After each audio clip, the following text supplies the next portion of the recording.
सौभाग्य की बात है कि माननीय काशीराम साहब के साथ भी मैंने काम करने का अवसर मिला। 500 को फाउंडर मेंबर उन्होंने बनाया। तो मैं तो मिशनरी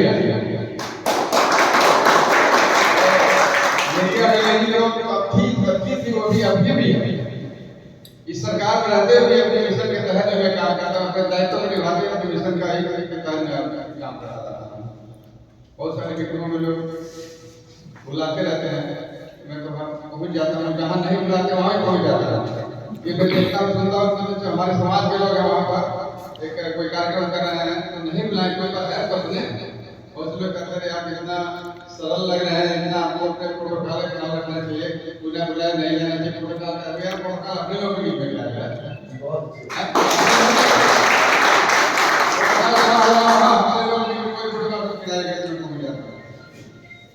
मेरा ये वो है तो हम लोग जो है साथियों, डॉक्टर बीपी साहब जो है वो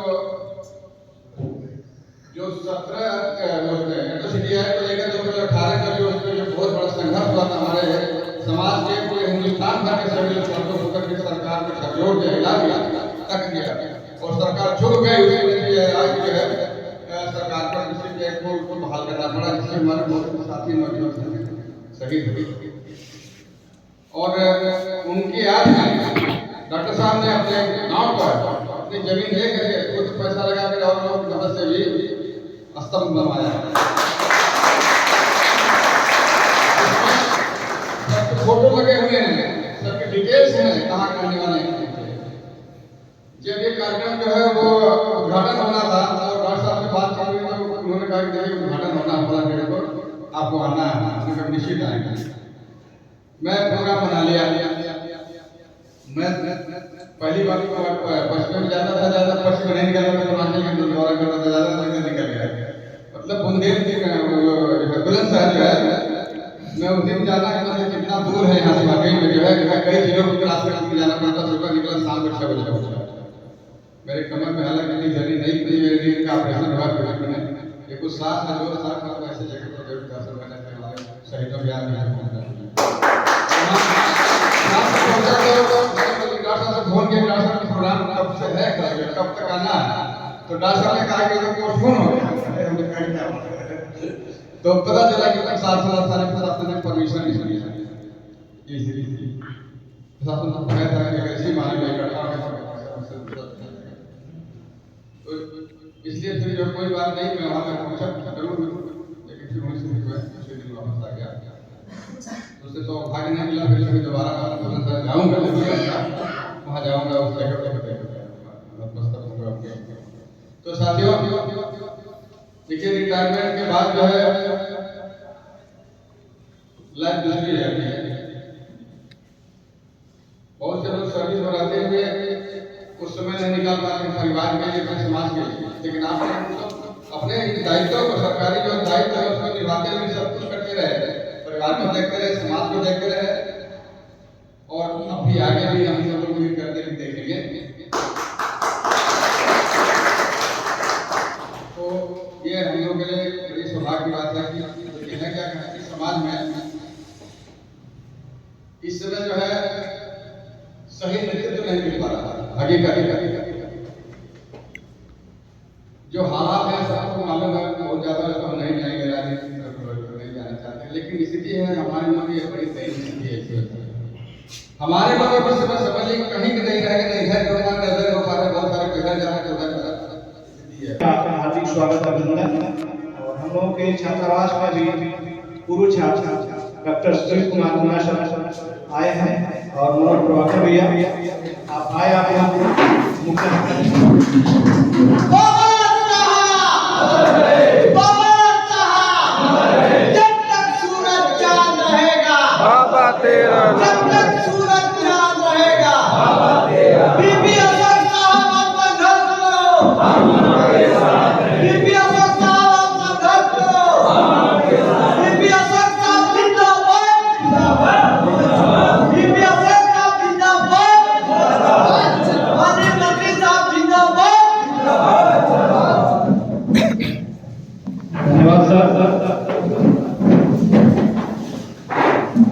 इसी क्रम में अपने छात्रावास के पूर्व वरिष्ठ छात्र डॉक्टर सुशील कुमार मुन्ना सर को आमंत्रित करता हूँ कि आए और डॉक्टर बीपी अशोक सर को स्मृति चिन्ह देकर सम्मानित करें और साथ में मनोज प्रभाकर भैया को भी बुके से सम्मानित किया जाए।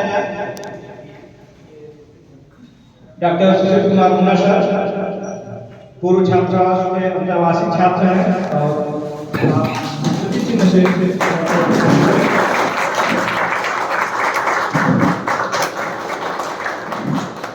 और दिनेश सर से मैं अनुरोध करूंगा कि एक बुके भेंट करें आप मनोज प्रभाकर भैया को।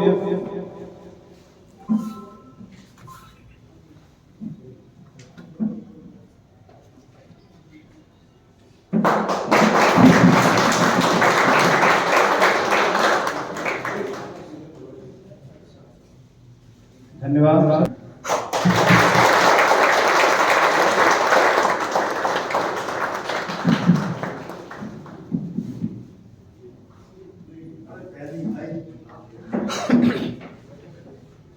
धन्यवाद सर। और ये बुके एक मुन्ना सर आप बुके देके सबको सम्मानित करके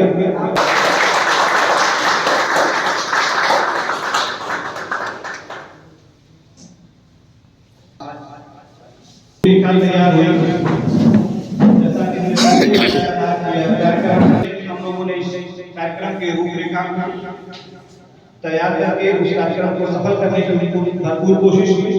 अगर फिर भी जो भी त्रुटि रही हम अपने वरिष्ठ जनों से तथा मुख्य अतिथि से क्षमा प्रार्थना करते हुए अविलंब मैं अपने मुख्य अतिथि सर को आमंत्रित करूंगा आपके आशीर्वचनों से तथा आपके इस समय की जो सामयिक परिस्थितियों पे जो प्रश्न छूटे हैं जो बच्चों ने जो रखा है छात्रों ने उन सभी को हम लोग सुनेंगे और पुनः आपको हार्दिक बधाई अभिनंदन देते हुए छात्रावास परिवार की तरफ से मैं आमंत्रित करता हूँ आदरणीय डॉक्टर बीपी अशोक सर को। धन्यवाद।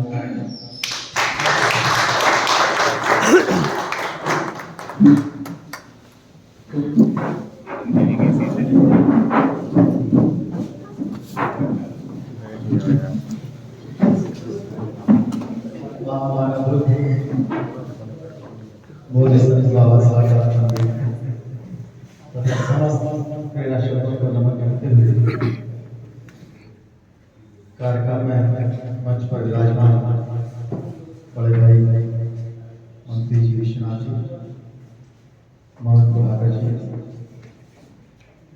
भाई सुशील जी भाजी, अधिवक्ता डॉक्टर राकेश जी, काफ़ी लोगों के नाम मुझे मालूम नहीं है और कुछ लोगों के नाम मालूम नहीं है, तो सभी आयोजकों का मैं पहले से शुक्रिया अदा करना चाहूँगा। यहाँ इस छात्रावास से जो मेरा रिश्ता है वो शुरू हुआ जब मैं यहाँ 6 अधिकारी छोड़ के आया। मैं जब भी कहीं पोस्ट हुआ सबसे पहले वहाँ पर पूछता था, चाहे सहारनपुर हो चाहे रामपुर हो, कि यहाँ छात्रावास कहाँ है, क्योंकि सभी लोग तो हम लोग जानते नहीं हैं। अखबार की खबर आती है कि अखबार पढ़ जाते हैं। छात्रावास से एक ऐसी जानकारी होती है और एक मैसेज चला जाता है समाज के अंदर और बहुत सारे परिवारों में कि यहाँ शासन प्रशासन में हमारा कोई छोटा भाई या हमारा बड़ा भाई आया हुआ है। इसको आप स्वागत कहिए या फिर अपनी तरफ से एक पहल कहिए। जो मैंने सहारनपुर में किया, रामपुर में किया और उससे इतना लाभ हुआ हर जनपद में जो छात्रों से मुलाकात होती थी। सहारनपुर का छात्रावास बहुत पहले छिन गया, वहाँ करीब 4-5 बीघे में छात्रावास बना हुआ है, रविदास छात्रावास। उसे कब्जा करने का प्रयास किया गया था, लेकिन वहाँ पहले दिन ही जाकर के हमने जब परिचय दिया, उनकी समस्या को सुना, वहाँ छत गिर रही थी तो उसकी कोई मरम्मत नहीं कर पा रहा था। अगले दिन से उसकी मरम्मत शुरू हो गई। वहाँ जितने भी अधिकारी थे सबकी सूची बनाई गई, सबकी और अगले दिन एक इंजीनियर था शैलेंद्र लाल, आज एसपीसीटी है आजमगढ़ में, और उसने वो काम करना शुरू कर दिया। उसकी छत 50 साल के लिए मजबूत बन गई, और वो छत आवास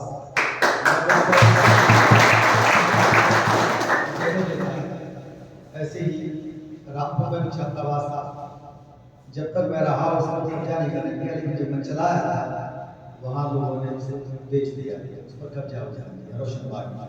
मुझे बड़ा तकलीफ हुई, लेकिन वहाँ सरकारी छात्रावास और बन गया था। लेकिन और बनना अलग चीज़ है, उसको तो रहना ही चाहिए।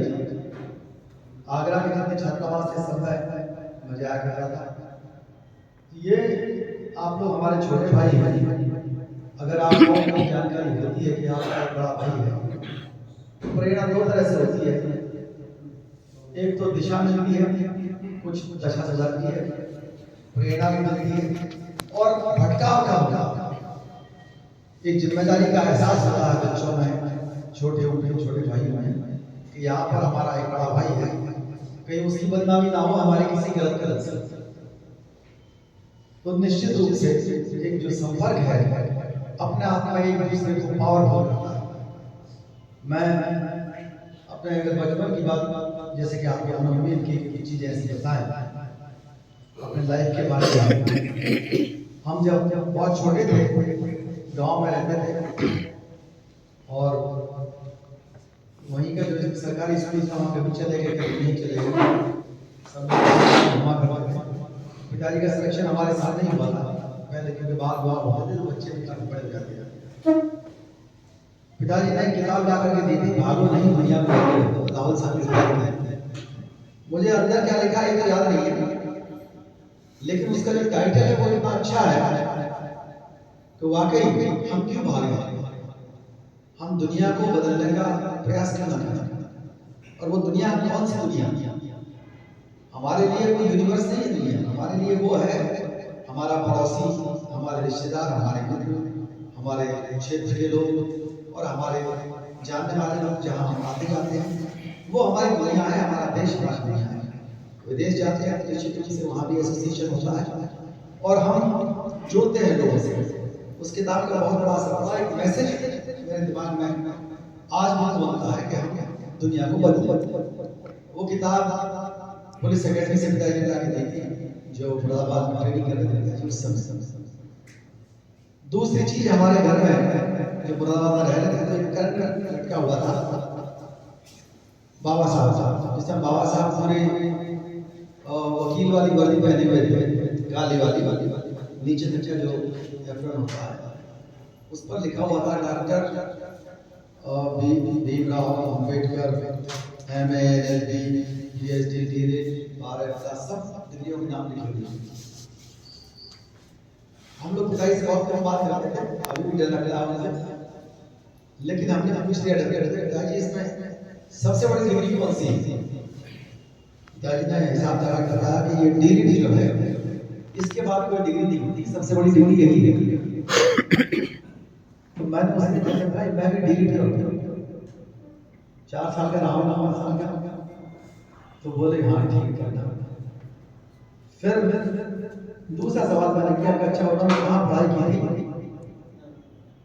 वो इंग्लैंड अमेरिका जर्मनी। मैंने कहा मैं भी जाऊँगा, मैं भी वहाँ पढ़ूंगा।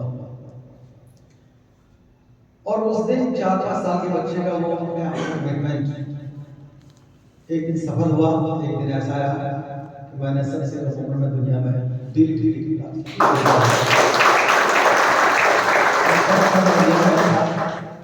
2001 कितने साल हुए? तो 2001 में DLED अवार्ड मिला। और एक दिन ऐसा भी हुआ 2016 में जहाँ बाबा साहब पढ़े थे, 16 जून 2016 को लंदन स्कूल ऑफ इकोनॉमिक्स में मेरा लेक्चर हुआ। 2008 में वहाँ से एक सर्टिफिकेट लेने के लिए हम लोगों ने ट्रेनिंग ली और royal institute of public administration London से हम लोगों को शिक्षा पूरी की। विदेश में पढ़ने का, विदेश में लेक्चर देने का सिलसिला हुआ। और यही नहीं, बाबा साहब से प्रेरणा लेकर एक दिन ऐसा भी आया कि पार्लियामेंट ऑफ इंग्लैंड के डिवाइस में बोलने का मौका मिला और सब समझ में निश्चित रूप से कहीं ना कहीं हम जब अपने आप से वादा करते हैं, हमारे पास आइकॉन्स होते हैं, उनसे प्रेरणा लेते हैं, तो लगातार वो हमारी यादें हमें सोते हुए जागते हुए, सोते हैं तो नींद नहीं आती, जाग रहे हैं निश्चित रूप से वो उस समय भी हम लोग ख्वाब देखते हैं। पिताजी की वर्दी बहुत अच्छी लगती थी और जो वर्दी का आप लोगों ने देखा होगा सबसे अच्छा सरकार ने हालांकि उसको खत्म कर दिया है। नीली टाई होती है जिसमें और खाकी वर्दी होती है। मैं आपको कई बार पहन के भी आया हूँ 26 जनवरी 15 अगस्त और खास मौकों पर वो पहनी जाती है। पहले जाड़े में पहनी जाती है लेकिन वो धीरे धीरे उसका चलन कम हो गया। और वैसे भी वर्दी अपने आप में एक बहुत बड़ा लगता है कि हमें कुछ अलग मिला होगा जो करते हैं स्टाफ से यूट्यूब मिलिट्री के हमें पुलिस के वो सब बहुत आकर्षण होता है। फिर एक दिन पिताजी के साथ पुलिस अधिकारी के यहाँ घूमने गए थे, वहाँ देखा पुलिस अधिकारी का मकान, वहाँ स्वरूप पार्क में देखा, एक जगह ऐसा देखा हम लोग 4-5 साल ही रहे होंगे, पिताजी को भी किसी ने स्वरूप मारा। हमारी दादी बताती थी कि पुलिस बड़ी ताकत होती है, सिपाही बड़ा आदमी होता है। जब छोटा भाई शैतानी करता था तो वो कहती थी कि सिपाही बुलवा देंगे या तो चुप हो जाओ। पहले डराते थे तो या तो हवा से डराते हैं गाँव में या पुलिस से डराते हैं। तो हमने कहा अच्छा पुलिस हमारे पिताजी को स्वरूप मारती है तो गंगा बहुत बड़े आदमी है, तो ये ठाकी वर्दी का कमाल है। और कुछ नहीं, हम भी ठाकी वर्दी पहनेंगे, हम भी कप्तान बनेंगे। और एक दिन ऐसा हुआ कि कप्तान बनने का रास्ता निश्चित रूप से अच्छाई का, मेहनत का त्याग का है। संघर्ष सबको करना पड़ता है, हमने भी किया। हमारे आइकॉन्स का बहुत बड़ा रोल रहता है। बुद्ध जैसे आइकॉन पूरी दुनिया में कहीं नहीं है जो हमें सर्वसुलभ है और हमारे देश के अंदर हमें मिल जाती है। बुद्ध के जितने भी उपदेश हैं, ये मान के चलिए आपने बुद्ध को नहीं पढ़ा तब भी एक लाइन याद रखिए, all that is good is represented by God और it was said by God. वो बुद्ध के द्वारा कहा गया था जो भी अच्छा है, जो बेहतर है, जो बेस्ट है। विजडम या प्रज्ञा एक ऐसी चीज है जो पैमाना है आपकी बुद्धि की कसौटी को पूरा करता है। आप जो भी सोच रखेंगे वो ठीक होता चला जाएगा। हमारे आइकॉन्स और कौन है? सम्राट अशोक की जब हम बात करते हैं, जब सम्राट अशोक को हमने पढ़ा इंटरमीडिएट तक तो साइंस में पढ़ी थी, लेकिन सम्राट अशोक के बारे में नहीं जानते थे कि अशोक के नाम पर हमारे पिताजी ने अपना नाम रखा है। और निश्चित रूप से वो भारत के सबसे महान सम्राट थे, दुनिया के सबसे महान सम्राट थे, इतना मालूम था। लेकिन पिताजी को ये लगता था कि वो कहाँ बीएससी करोगे, बीए करके बीएससी भी सब 3 साल की हो गई थी यूनिवर्सिटी में, बीए 2 साल की रह गई। जल्दी जल्दी नौकरी लगाओ, कुछ काम करो, कहाँ 3 साल भर्ती हो गए बीएससी में। बीए करो, बीए किया तो history, political science, English literature, English language subject थे हमारे। और जब सम्राट अशोक के बारे में पढ़ा तो इतना प्रभावित हुआ, उतनी चीजें पिताजी से नहीं मालूम पड़ी थी। जब अशोक के हमने देखा कि राजा एक सम्राट उस जमाने में ये बात कह सकता है कि मुझे लोगों का समस्याएं सुनने में और उनका समाधान करने में कोई थकान महसूस नहीं होती।